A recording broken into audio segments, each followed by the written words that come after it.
আমরা আপনাদেরকে একটি মাল্টি এগ্রো ফার্ম দেখাবো। মাল্টি বলছি এই জন্য যে একই সাথে এখানে অনেক কিছু আছে। আমি ওই পাশে যাচ্ছি, ওই পাশটাতে এই বরাবর পুকুর আছে, পুকুরের চারপাশে কলা বাগান, এই পাশে গরু, ভিতরে ছাগল, আবার এই যে এই পাশে ভিতরে আছে বেড়া। আমি ধীরে ধীরে আপনাদেরকে দেখাবো, সাথেই থাকুন। ওই পাশে আছে ফিশারিজ, আছে হাঁসের খামার। তো একসাথে একটা মাল্টি এগ্রো ফার্ম, এটা দেখার জন্য আসলে আমি এসেছি। তো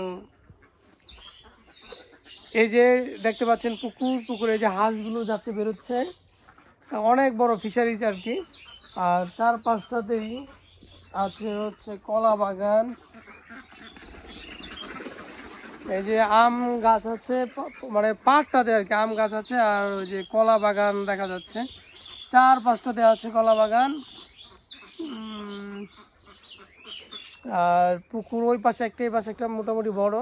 আর এই যে হাঁস, অনেকগুলো হাঁস এই যে। আর এটার ভিতরে আছে গরু, এটার ভিতরে 3-4টা গরু আছে। ওই পাশে আছে হচ্ছে ওই যে পরের সেটটাতে আছে ছাগল, ওই পাশে আছে বেড়া।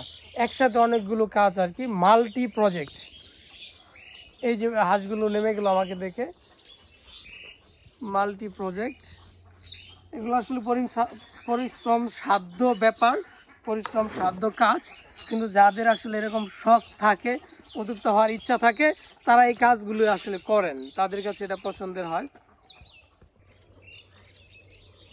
হাঁসগুলোর ঘরে ফেরার সময় হয়ে গেছে।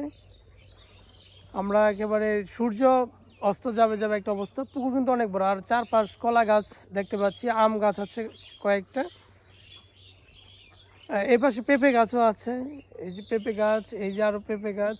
এই পাশে ধানের ক্ষেত, ওই পাশে আরেকটা কলার বাগান আছে, সেটা তো যাবো কিছুক্ষণ পর। তো এটা আমরা দেখছি, কৃষির সাথে সম্পর্কিত যে কোনো জিনিসই আমাকে আকৃষ্ট করে, ভালো লাগে দেখতে। কৃষি প্রধান বাংলাদেশ, আর ধীরে ধীরে আমাদের কৃষি জমি অনেক কমে যাচ্ছে। রাস্তার পাশে যে জমিগুলো ছিল অধিকাংশই বিভিন্ন মার্কেট হয়ে যাচ্ছে কিংবা বাসা বাড়ি হয়ে যাচ্ছে। মানুষ গ্রাম থেকে বেরিয়ে শহরের কাছাকাছি জায়গায় চলে আসতেছে, যে এই জায়গাতেই ছোটোখাটো একটা বাজার করার মতো ব্যবস্থা আছে, সেখানেই কোনো না কোনো মার্কেট হচ্ছে, বাসা হচ্ছে, আর আমাদের কৃষি জমি দিন দিন কমে যাচ্ছে। সেই জন্য অল্প জায়গাতেই এরকম প্রজেক্ট দিয়ে আমাদের কিন্তু খাদ্য স্বয়ংসম্পূর্ণতা পূরণ করতে হবে, স্বয়ংসম্পূর্ণ হতে হবে। এই জন্য একই সাথে মাল্টিপারপাস এগ্রো ফার্ম, একসাথে অনেকগুলো কাজ করা যায় এরকম। পুকুর উপরে এই যে এটাতে কিন্তু ছিল, শাকসবজিরও একটা ছিল এখানে, এখন মানে নাই। এই যে জালটা দেওয়া আছে, এটা মূলত মাছকে সংরক্ষণের জন্য দেওয়া। একই সাথে তিনি এটাতে এই করেছিলেন, এই প্রত্যেকটা মুড়ে মুড়ে শাকসবজির গাছ লাগিয়েছিলেন, যেটা এই যে এটার উপরেও হতো। আমি এখন পাইনি আর কি। ওই যে ওই পাশে আছে, একই সাথে এই যে কলা, মানে ফলের চাহিদা মিটছে।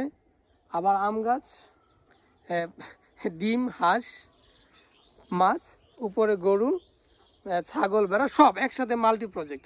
তো এগুলো আসলে কষ্টসাধ্য, নিজের তদারকি ছাড়া এগুলো মানুষ দিয়ে করানো খুব কঠিন। তো চমৎকার এই প্রজেক্টগুলো। যাদের এরকম গ্রামে জমি আছে, তারা চাইলে এই কাজগুলো করতে পারেন। যার জমি নেই, সে লিজ নিয়ে অনেকেই করে এরকমটা। তো এটা নিজস্ব জমিতে করেছেন। আমি যে জমিটা দেখতে আসছি, গোলাম কিবরিয়া ভাইয়ের, উনি অবসরপ্রাপ্ত একজন সরকারি চাকরিজীবী। তো যাক, অবসর জীবনে এই কাজগুলো চমৎকার। এই যে কলা গাছে কলাও ধরেছে। তো ওটার ভিতরে আর গরুগুলো আপনাকে দেখালাম না, জাস্ট বুঝাতে চাইলাম যে এখানে একসাথে অনেকগুলো প্রজেক্ট আছে। ওই যে নীল যেটা দেখা যাচ্ছে শেডো, ওইটাতে হচ্ছে হাঁস, আর ডান পাশে হচ্ছে গরু আছে, আর পাশেটাতে হচ্ছে বেড়া, ছাগল আছে। মাল্টি প্রজেক্ট ছিল, আমি দেখলাম, ভালো লাগলো, আপনাদেরকে সেই জন্য দেখার সুযোগ করে দিলাম। এরকম প্ল্যান, টাকা পয়সা যারা আছে, জমি জায়গা যারা আছে, সে চাইলে এরকম কাজ করতে পারেন। তো সকলকে ধন্যবাদ সাথে থাকার জন্য। আল্লাহ হাফিজ।